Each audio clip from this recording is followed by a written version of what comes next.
you for watching Hackthefile. I'm Michael Lopez, and on today's episode, we're going to be doing the next video in the Ethical Hacking book series. Enjoy. All right, we're back. Let's continue on this Ethical Hacking book series. Um, we left off on writing an attacker proxy. We're not going to do this because we've done it before. If you look at my other videos, using Python, Python sockets, I've done something like this in this book. Okay, their code is jacked up. It's always messed up. You gotta figure out what's deprecated. You gotta figure out what's why isn't it, how to line it up and all that stuff and what we're doing. Takes too long to troubleshoot this. They don't have any more code. So for the rest of this book, I'm not going to be entering in code like this, Python code. It just takes too long to figure it out, why it's not working, what's, what their, old libraries they're using that are deprecated or whatever. And I don't think it's worth the time. I mean, we're writing a proxy, and we're using socket stream. So we've done this before. Okay, so we're gonna skip this. Okay, we've used ncat. We're gonna use ncat to listen for it, and then we're gonna connect to it, and yada yada yada. We've done this before, right?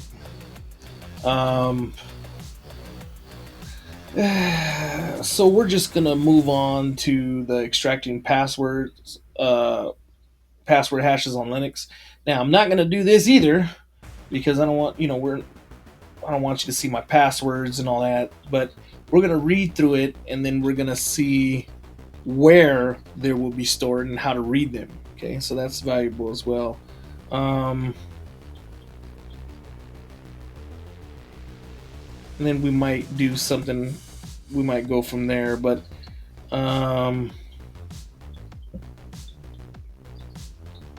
we might run this too. But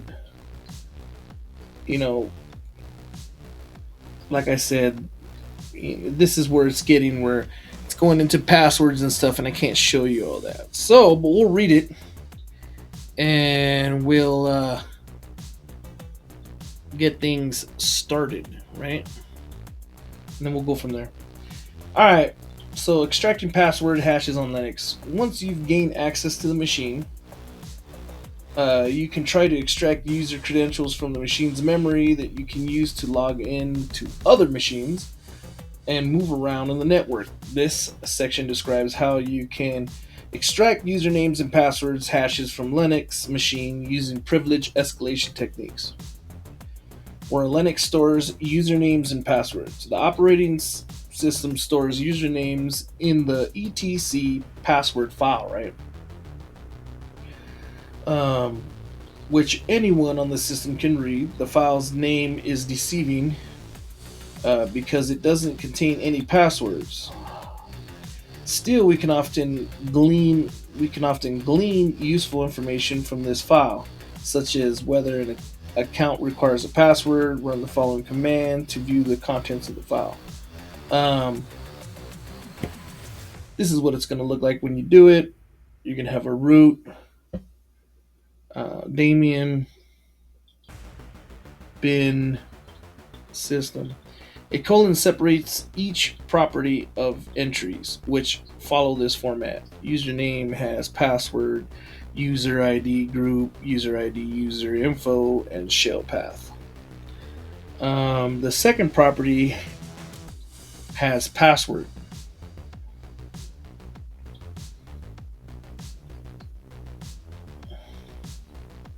The second property has password, specifies whether the user has a password. Has password. An X in the property means that the user account has a password.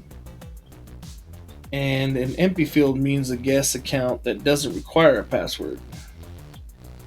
So where does the operating system store passwords? After all, it must keep a copy of passwords to compare them to the value and the user enters and logs in. Linux doesn't store plain text passwords. Instead, it stores an HMAC SHA-256 hash of the passwords in the file, etc shadow file. And these are the most important things you need to know is where it stores the actual hashed passwords.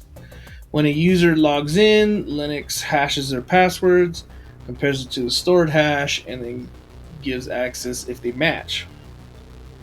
Now, if you don't know what a hash password is, Google it. Okay. But this far into this video or this book series, I think you guys know what a hash password is. If you don't, watch previous videos. Okay, you can extract these password hashes by reading the etc shadow file.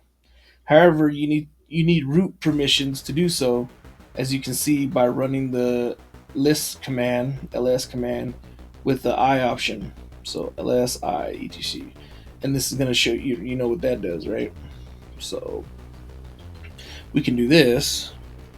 Let me get everything started and run that, and we'll see what's going on. Since the password is going to be hashed, right?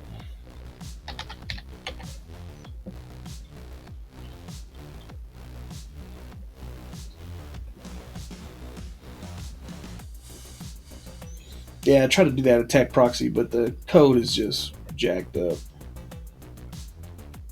All right, so let's go back to, let's open up a command, and let's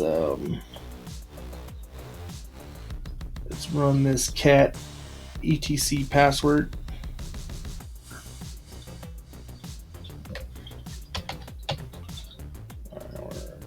Picture. So let's see, where is it at? Where's etc at? So we might have to file system. And we'll open terminal here.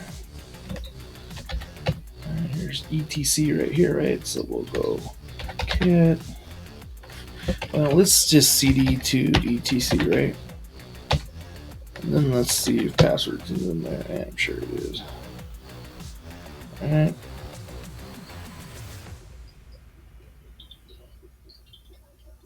There's password.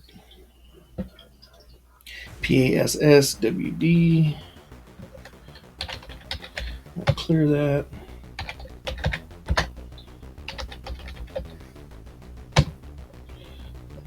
Man, apparently there's a bunch of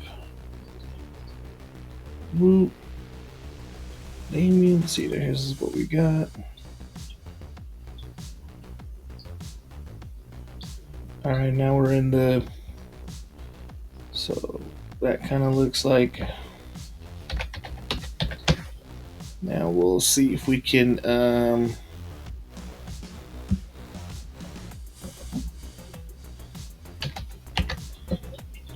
ls dash L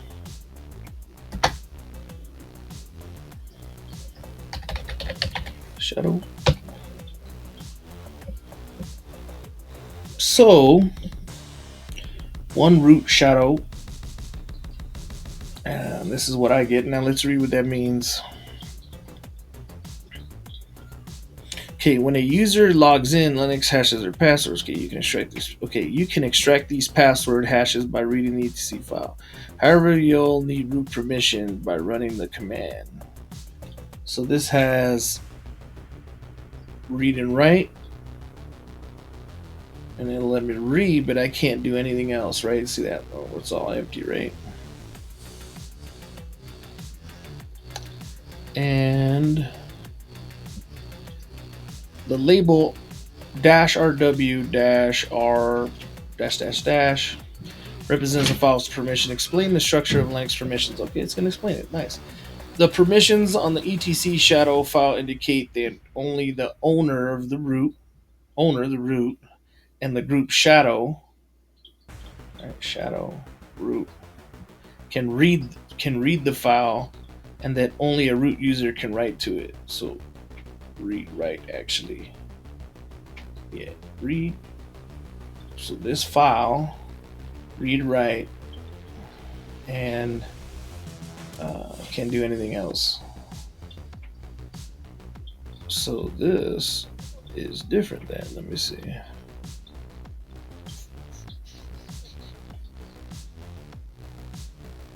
No, it's the same.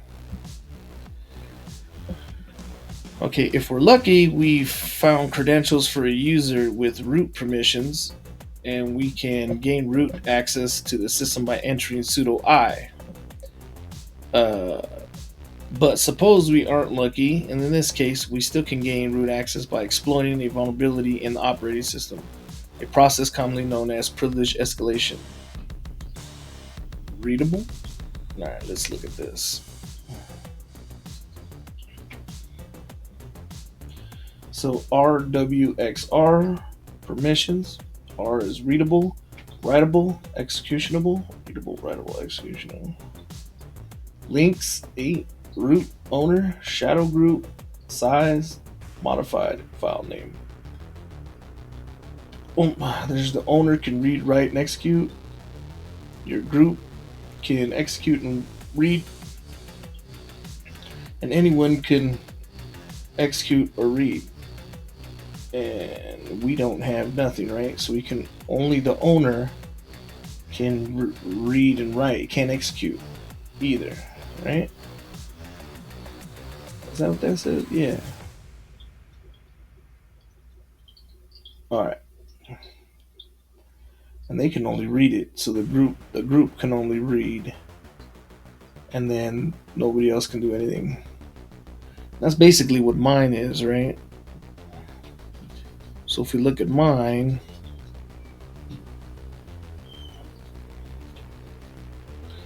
the owner can read and write, can't execute. The group can only read, and then nobody else can do anything else. So that's basically how that looks, right? And that's what we're looking at. An attacker might use a variety of techniques to gain root privileges on a system. For example, they might use a buffer overflow attack. Remember that one?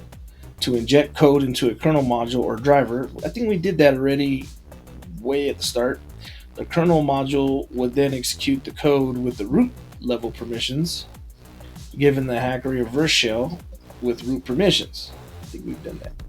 An attacker could also take advantage of incorrect permissions on a file or directory to escalate privileges.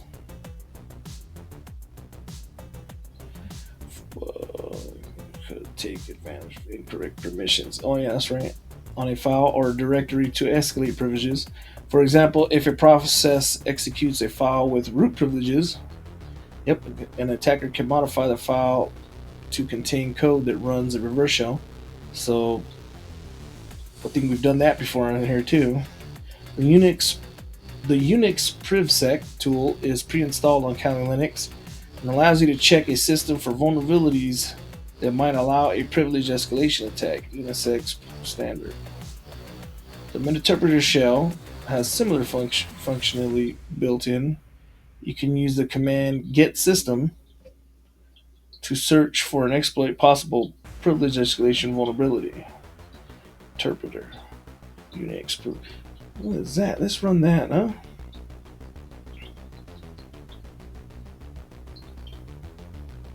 Alright, let's run some of this stuff and see what's going on here. You said it was Unix.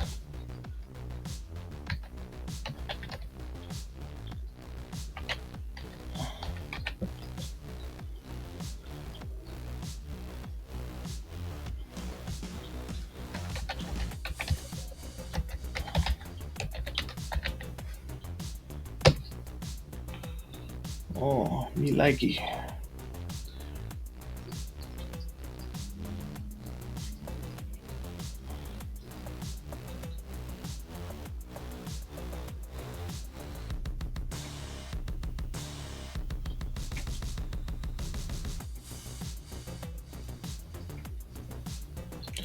Assuming all OS Linux is Linux, starting with PrivSec, Pentest Monkey.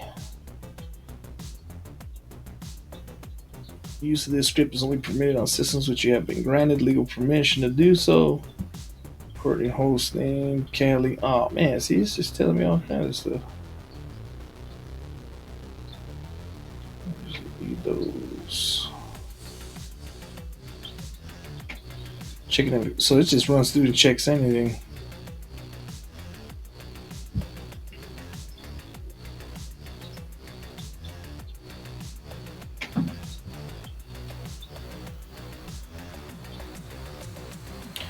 Checking if anyone except root can change EDC path. Nobody can, right? Checking if shadow is readable. Checking if anyone root can file. So this just goes through and checks everything. This is awesome. Checking Chrome job writable. It's gonna find a vulnerability, right? Somewhere. What does that say? Oh, we're here. Look, PD error can't faithful. See if it found some root. Owner root, program path, user bin, mod manager, checking if anyone except root can change. Standard unexpected operator. Okay, unexpected operator.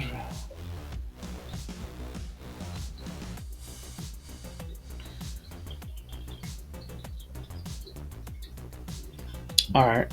Now, what I like to do is I like to take my Hackthefile here. I want to create a new file, create a new document. Empty file, right? Nope. Folder. I'm gonna call this privilege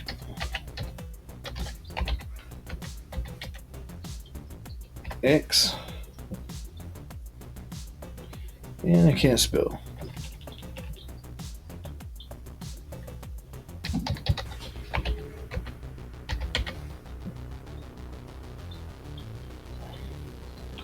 Still don't know if I spelled that right. I'm gonna go in here. I'm gonna create a document. I'm gonna call this instructions. Full instructions. Create. I'll open this and we'll say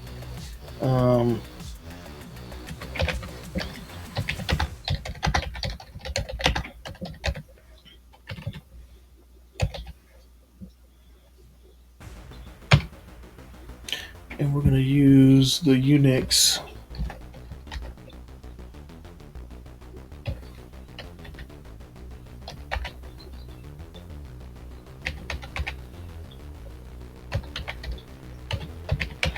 right. This just keeps organization, just in case I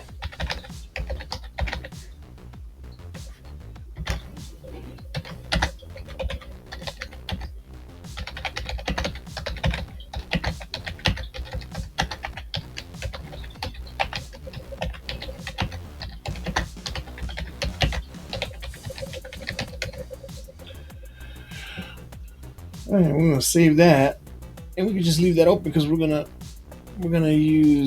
do something with it right now, right? Just gives me ideas when I forget. Like, what was that? Okay, let's check here. The interpreter shell has a similar functionality built in it. You can use the command get system. All right, so let's turn it. Let's open. Oh, interpreter. Let's see. Close that.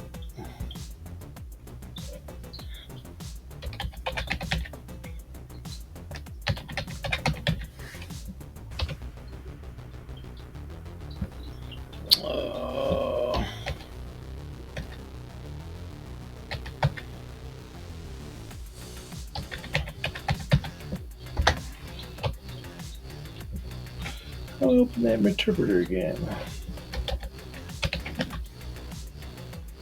Metasploit.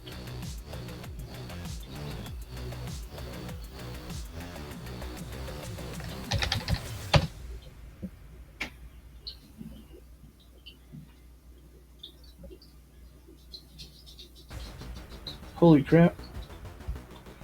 What happened?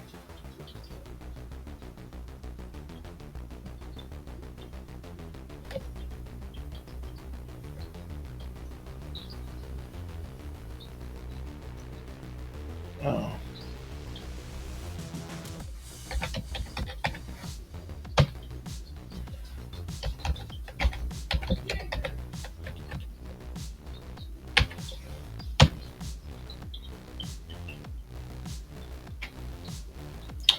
Might have to update this.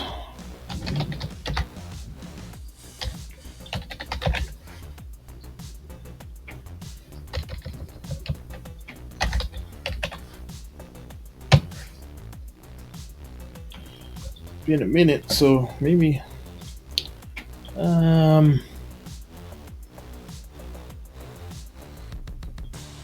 give it a second, let this update.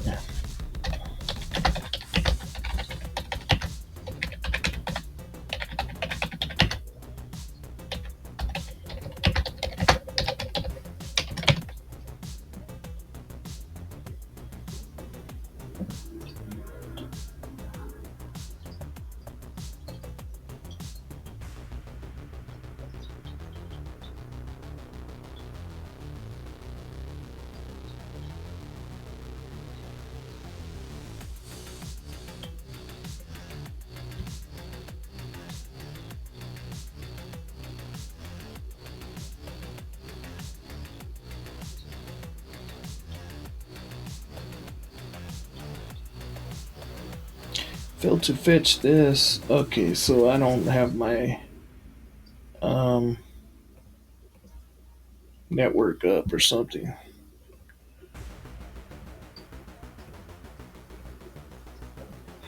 Let me check to see what I did here.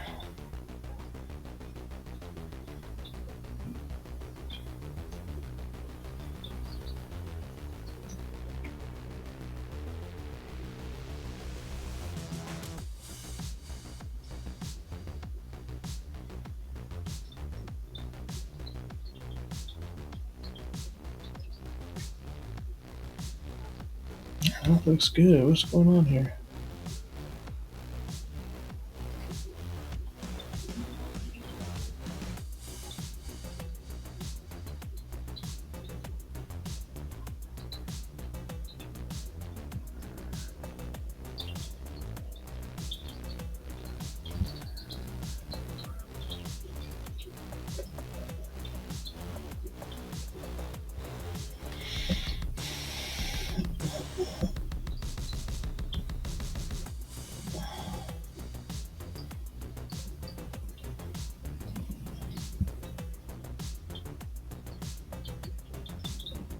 Alright, it was just tweaking. I didn't have the.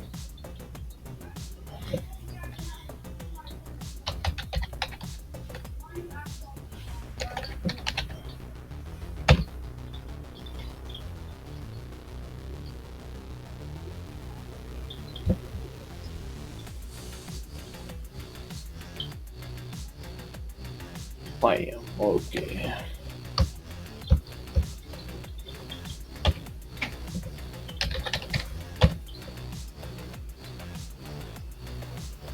Let's try this again.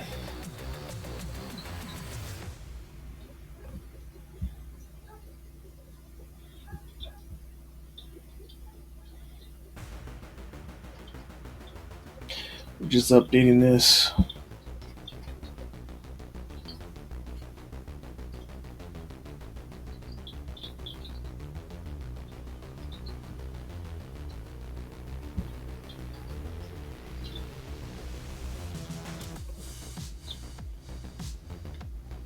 So I guess Interpreter has a hash dump function.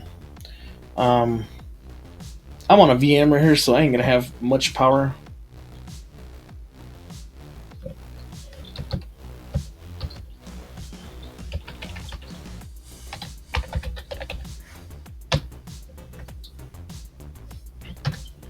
Now we're gonna upgrade this sucker. But this, I guess, this is not really gonna do.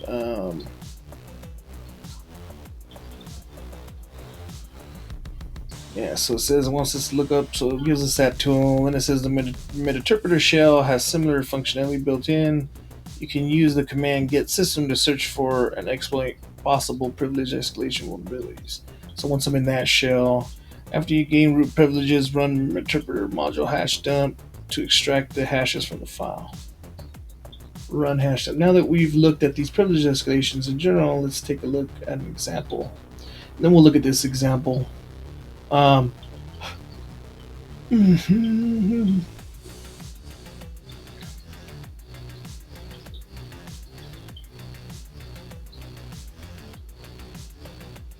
this is gonna take a minute to upgrade.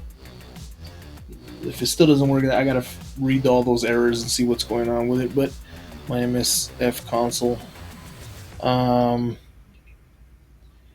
but once, even if I got an MSF console, I'm gonna run an exploit, right, to try to get privileges or something. I mean, this thing is.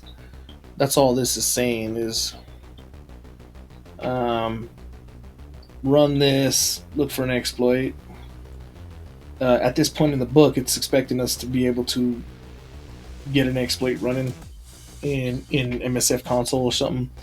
Interpreter, I mean, in Metasploit, right? Um,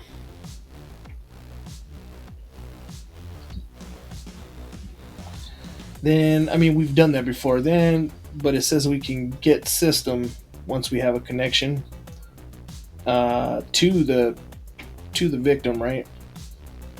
And then what does that say? You can use the command get system to search for an exploit possible privilege escalation vulnerability. So get system is what we're looking for to get that, and then we can run a hash dump. And then now we'll read this. So let's just write these down. Right? I'm sure I have them in here already, but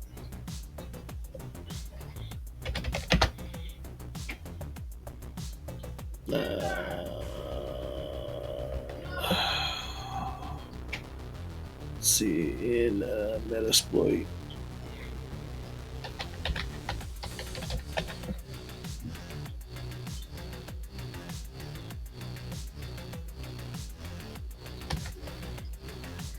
Well, how about this?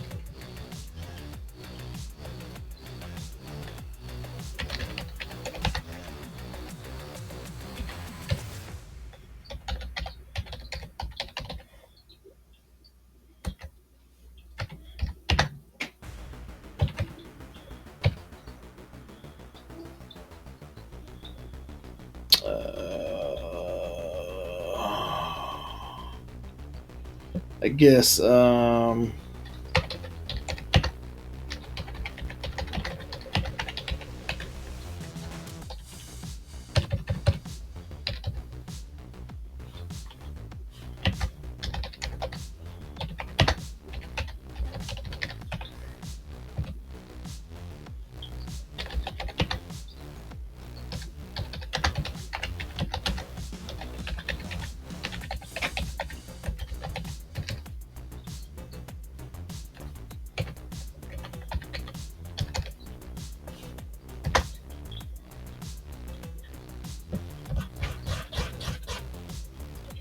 what was it? Get system.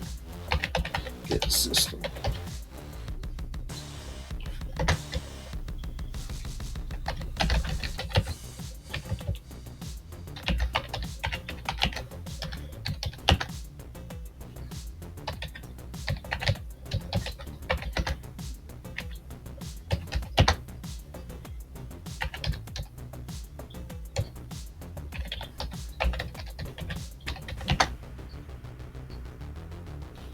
Man, I can't spell.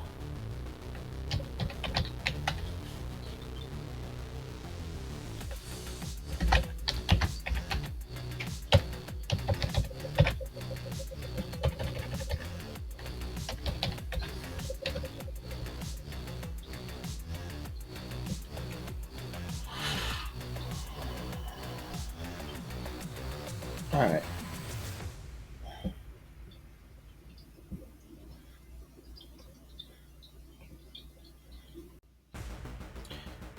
So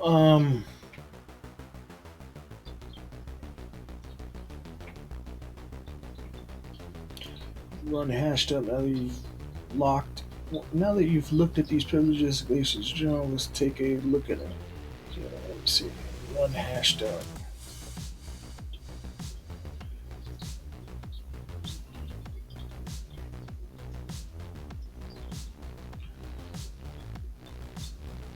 Run the interpreter module hashed up. Okay, to extract.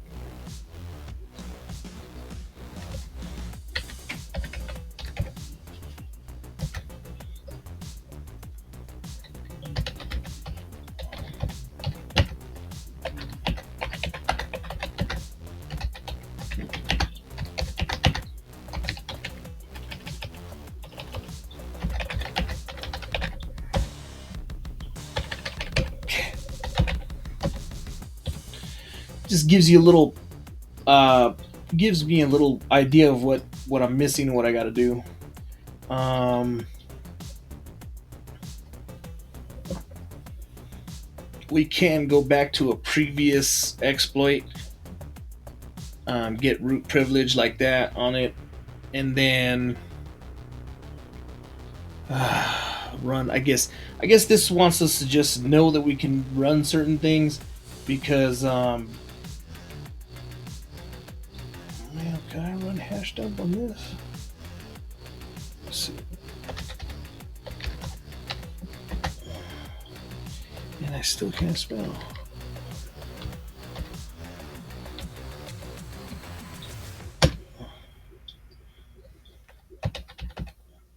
Oh no, it's a module in Metasploit. So yeah, I'm tripping. All right, so yeah, let's read this. Let's read this story. And we already know how to use who am I, uname, and all that stuff. When you have the server's Linux version, you can search exploit to search for known vulnerabilities. So this is just basically giving you ideas on how to run privilege escalations. Okay. Let's read this. Performing a dirty cow privilege escalation attack. In 2016, Phil Oester discovered a kernel level vulnerability nicknamed Dirty Cow. Vulnerability CVE 20165195, and that's going to be on your vulnerability database, right? You all know where that is. If you don't, Google the National Vulnerability Database, or I think it's the National Vulnerability Database. Let me see.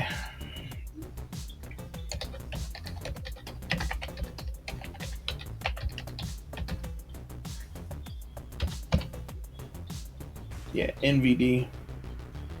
Okay. And which one was it? CVE 2016.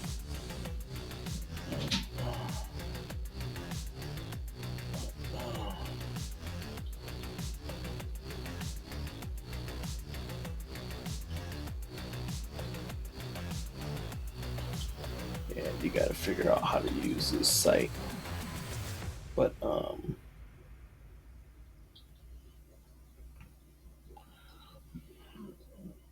vulnerability CVE. Vulnerability CVE. Okay, I'm gonna say CVE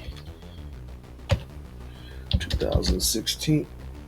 Oh man, 2016. 5195. Yeah, dash.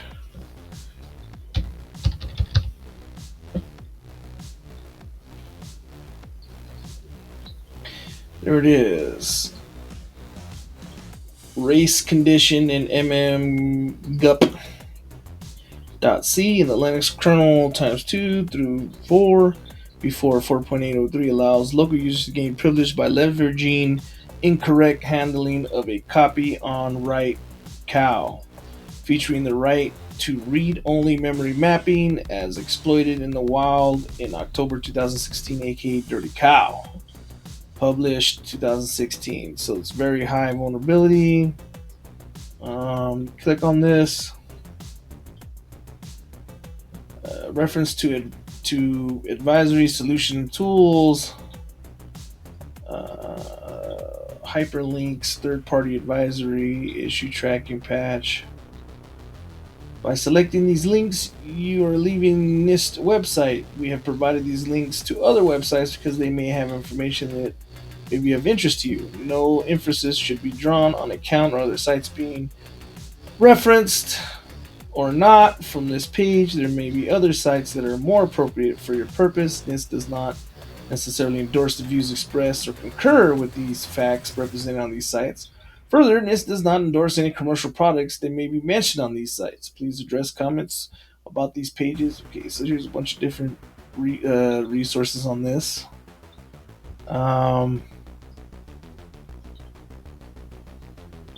Thank you for visiting this. Hope you visit information. You will now be directed to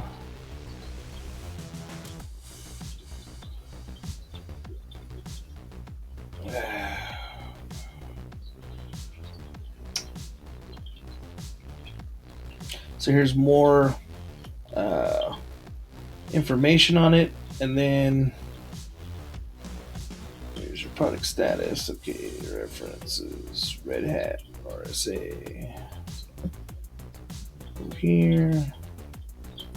There's more into it. Synopsis. You can get more detail. Here's some fixes. Here's the CVEs. Alright. Known exploit. Where's the. Anyways.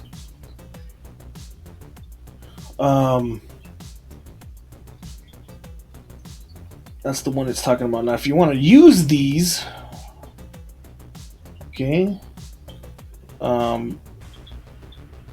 you can use these in Metasploit, or you can, I think, let's see if we go back.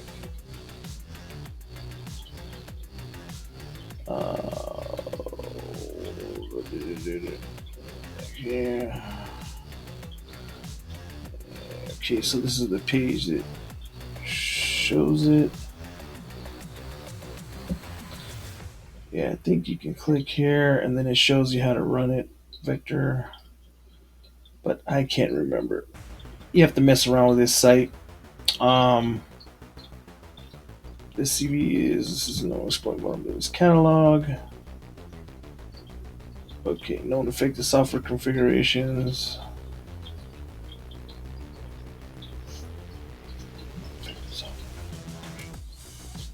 So, yeah, you're just gonna have to explore this website.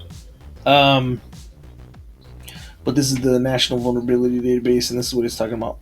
Okay, allows an attacker without root privileges to edit any file by exploiting a bug in how the Linux kernel manages memory. We already read that. This could create a new user with root privileges by editing the etc file we discussed earlier. The vulnerability takes its name from the process the Linux kernel uses to manage virtual memory. Virtual memory is a mechanism operating system to give process their own isolated memory space. It does this by creating a table that maps the process virtual memory address to a real physical address of the memory. Because separate processes may share libraries or files, two processes may have virtual memory addresses that point to the same physical memory. The virtual memory will only create a copy if the process writes to memory, a process known as copy to write, cow. The Dirty Cow vulnerability tricks the operating system into letting a user edit a file they don't own. It does this by exploiting the erase condition in the Linux kernel. Erase condition occurs when two or more threads rush to access variable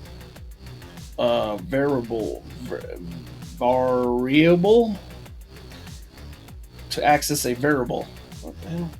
And the program's output demands on the order in which the thread finishes. Attackers can exploit race conditions by repeatedly performing multiple order sensitive operations until they achieve a favorable order of events. The dirty cow vulnerability exploits a race condition related to how the Linux kernel reads and writes files. Okay, we're already.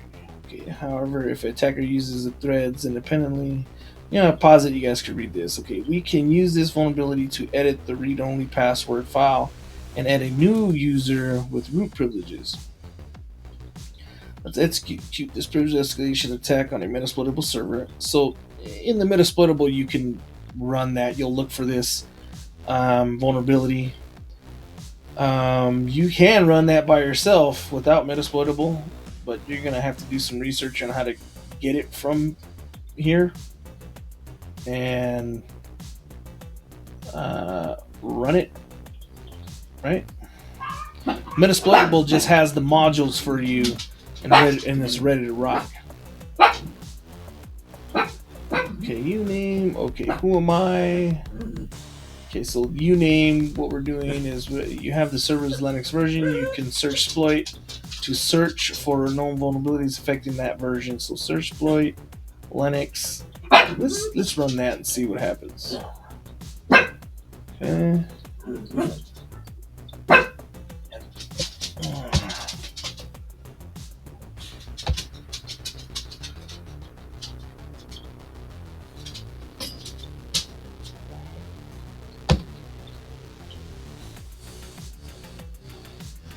Man, when's the last time I updated this? What is this? Alright, so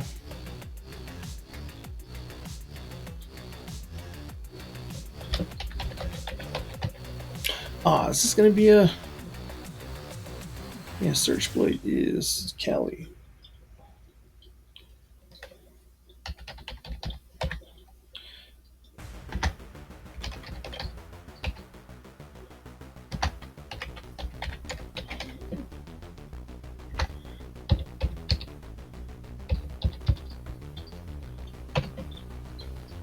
No results. No results.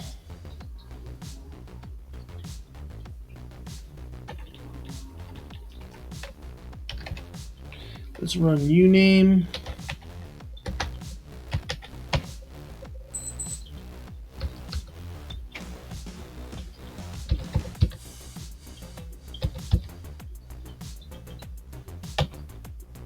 No results.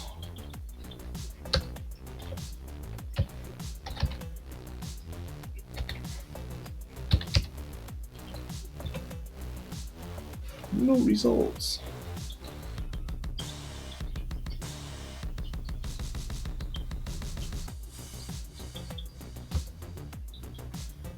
Ooh, Mr. Poe, you smell.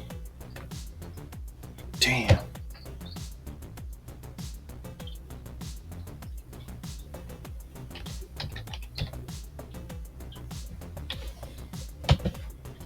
No results. So I'm getting no results for that. Yeah, should have been this one. 6.9. Oh, no.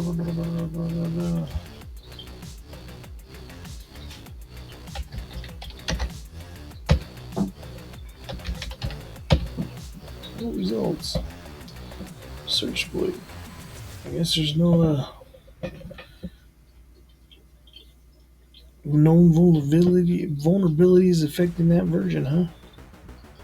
Can't be.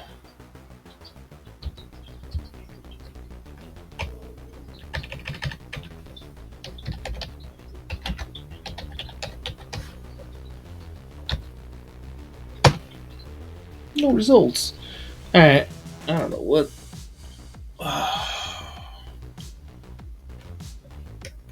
What doesn't want to even give me results for. Says there's some here.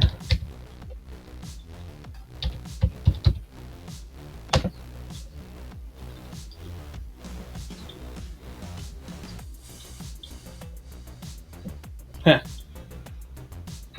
Guess not.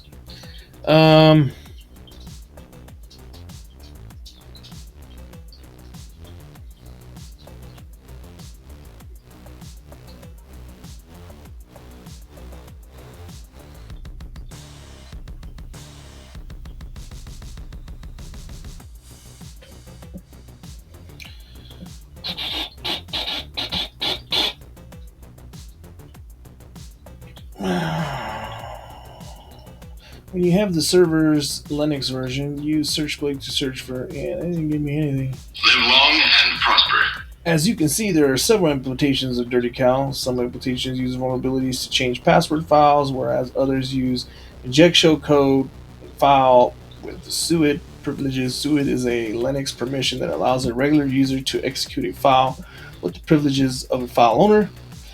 For example, a regular user can execute the ping command with root privileges even if they aren't root because the SUID permission is set. Yeah, and that's a privilege escalation technique, the SUID. If you guys didn't understand that, it's because if you didn't understand that, what it's doing is it's taking something with um, something that, like the ping, that has root privileges, but it allows other people to use a ping. So you're going to take advantage of that, right? The other users using that, you're going to take that privilege and use it somewhere else. Some exploits are more reliable than others. The Dirty Cow ptrace exploit works reliably on Linux version running the Metasploitable server. The code for the exploit is available on your Kali Linux virtual machine using Searchblades. Supply the exploit number and then use P to find the path of the code. Let's try that one. So move that over. That's updating.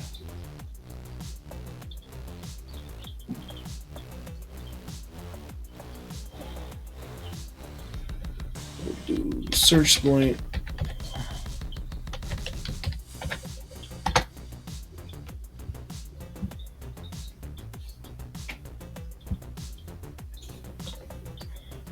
Minus P or 0839. Linux kernel, Dirty Cow, ptrace, condition privilege escalation, see password method. User share, here's the CVE, true C source. Okay.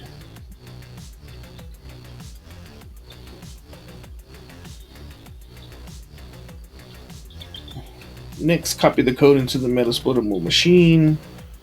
So local for C MSF admin. So we're not going to do that. Compile and execute the exploit.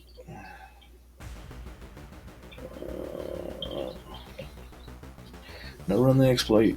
Kernel exploit. You'll probably be prompted to create a new root, fart, and provide it with a password. This is once you have access, let's say, to something, you can run this by itself, right?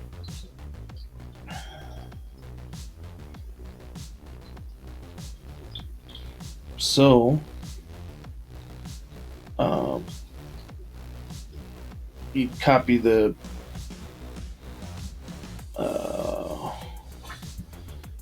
code into the Metasploitable machine. So SCP, where's that at? What are we copying in there?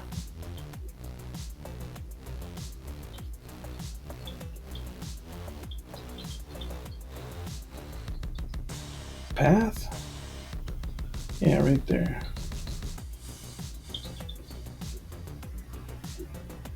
Okay.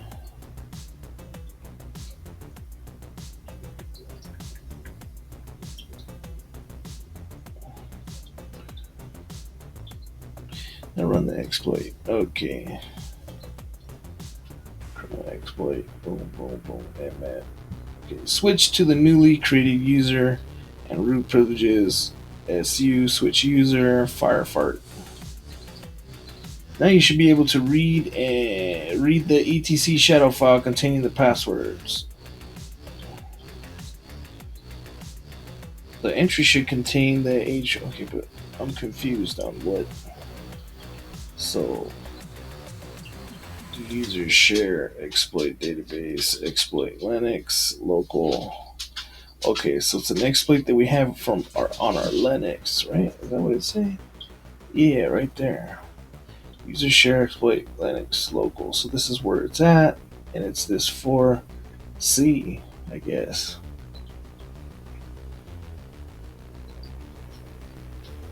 I should look that up, see what it looks like. But I mean, that's fine. I believe them.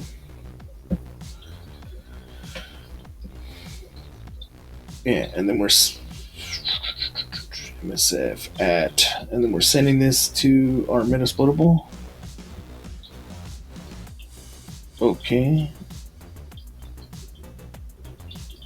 Comply on it. So we would have to change it to our metasplitable uh, address. Compile and execute the exploit. So we're gonna GCC, and this is a C code uh, compiler. Pthread, blah blah blah, kernel exploit. So now we're just running that exploit. That we send it over. We got it from here. We send the path over, so we can get it. Send it from there to here. Your Metasploit machine. Then you get on your Metasplitable and you run it. Now run the exploit. Prompt is create a new password.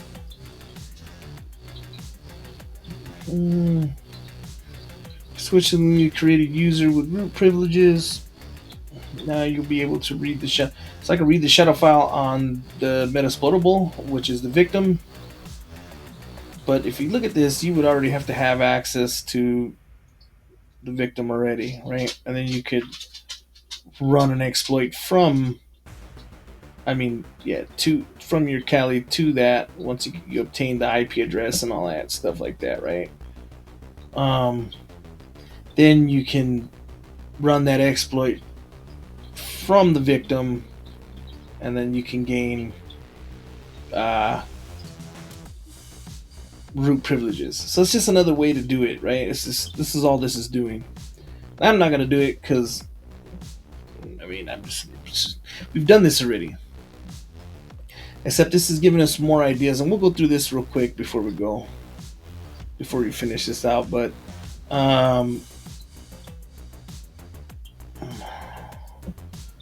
you can crack these hashes using the tools introduced in Chapter 12. If you succeed, you'll escalate your privileges and extracted the plain text passwords from your system's users. So you escalated your privileges in their system once you got in, and then you got all their passwords by doing it, right? Because you're looking at the shadow file because you have root now. You have root because you use that dirty cow vulnerability that I guess takes advantage of the cow procedure known as copy on write vulnerability, where it's have erase conditions with the memory. So that's a vulnerability. Okay. And then you can do these exercises. You can pause it, read that. If you want, you can pause it, read these. I'm not going to do these exercises. But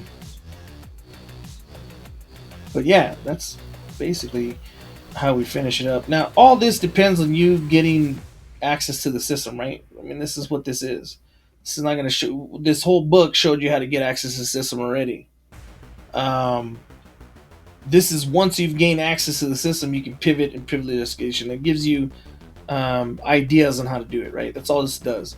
And if anything, you can run that vulnerability. I mean, that run the let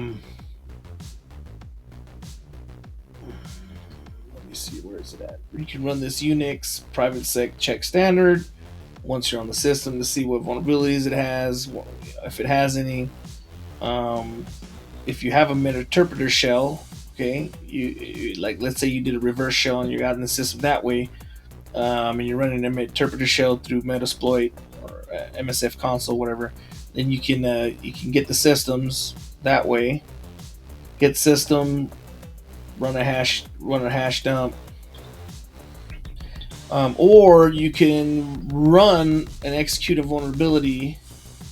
You can send it over from your Kali to the victim, or from the victim you can upload it. upload the vulnerability, right?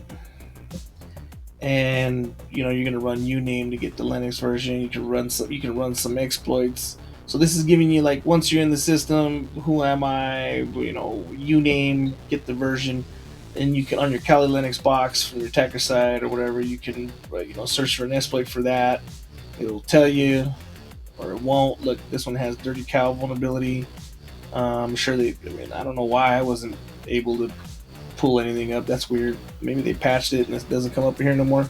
I don't know, but that's weird. Anyways, and then you can search exploit um, on your Kali Linux box right here. You can search exploit that vulnerability to see what path it is if you have it on your box. Apparently, we do. Then you're going to retrieve it from your victim, run it.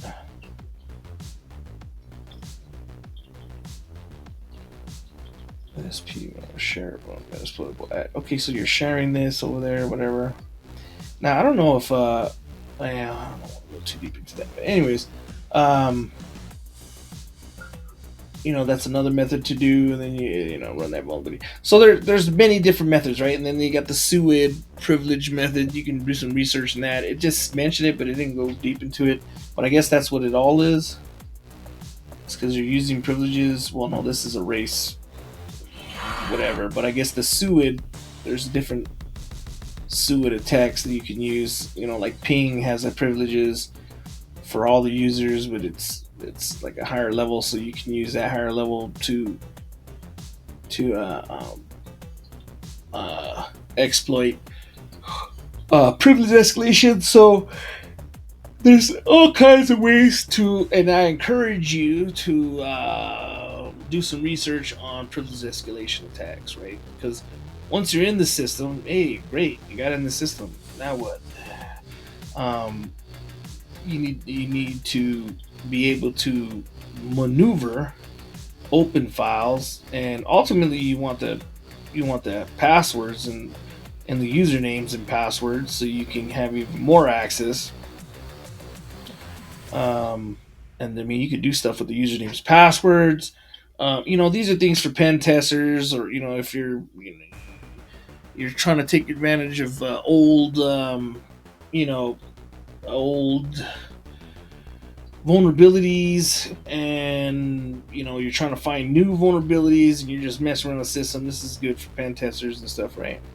If you're just wanting to learn how it all works and you want to hack it, you want to discover something new or whatever, you just want to play around, then it's great too. So, all right, that was Hackthefile, and I like this. I like the end of that chapter. I mean, I'm not gonna be doing this to my system. Can't show it. Even if I did, I would probably only use this last one.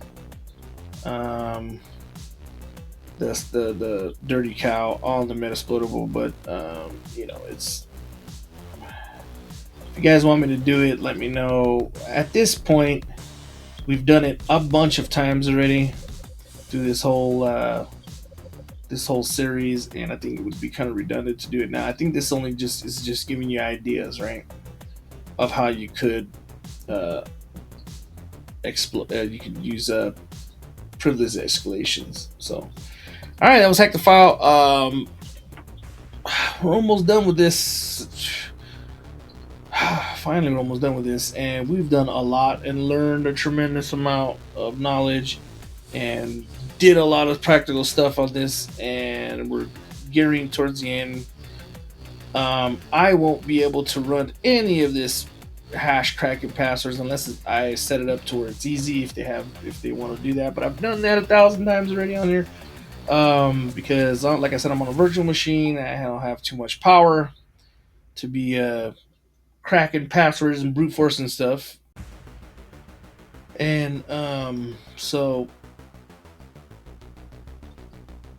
we've got one more or two more chapters and we're done, and we're just gonna move on with our happy lives. We're doing this book for a while, so I'm kind of just want to get through it now. All right, That was Hackthefile. Have fun. See you next time.